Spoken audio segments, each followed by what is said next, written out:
আজ গিয়েছিলাম বল্লা মায়ের মন্দিরে, তো সেটাই এই ভিডিওতে শেয়ার করব। এখানে আমি আর ভাই রেডি হয়ে বেরিয়ে পড়লাম টোটো করে পিসিদের সাথে। বল্লাতে পৌঁছে মারাত্মক জ্যাম ছিল ওখানে, আর প্রতি বছরের মতো প্রচন্ড ভিড়। তবে এবার না ভিড়টা একটু বেশি মনে হলো প্রতিবারের থেকে। মন্দিরের সাইডে এসেই দেখলাম গতবারের মতো এবারেও ভিআইপি গেট করেছে এখানে। তো ওখানে না দাঁড়িয়ে চলে আসলাম পুকুরের কাছে, যেখানে এসেই হঠাৎ করে দেখা হয়ে গেল মাসির সাথে। তারপর এখানে জুতোগুলো রেখে পুকুরের জল মাথায় ছিটিয়ে ভোগ কিনতে আসলাম।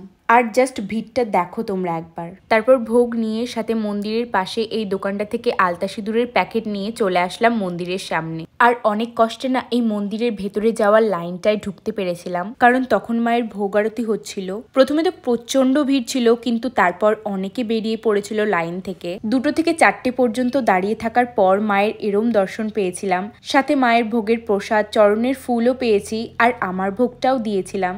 এত অপেক্ষার পর যেটুকুই দর্শন হোক না কেন, ওই ফিলিংসটা না বলে বোঝানো যাবে না। যাই হোক, ওখান থেকে বেরিয়ে ভাই এখানে কপালে তিলক আর সুতো পরলো। তারপর পুকুরটার একদম পাশেই গিয়েছিলাম এই মন্দিরটায়, যেটা ছিল একটা শিব মন্দির।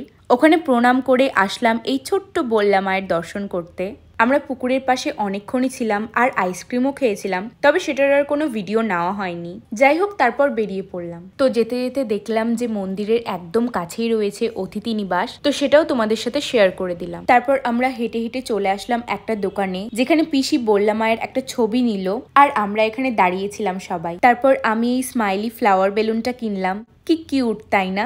আর পিসি না কিছু খাওয়ার নিল রাস্তায় খেতে খেতে যাবো জন্য। তারপর ভাইরা এখানে ফুচকা খেলো। তো ওদের খাওয়ার পর টোটো করে আসছিলাম খেতে খেতে। তো এভাবেই গল্প করতে করতে চলে আসলাম বাড়িতে। তো আজকের ভিডিওটা এতটুকুই, আবার দেখা হবে নেক্সট ভিডিওতে। বাই।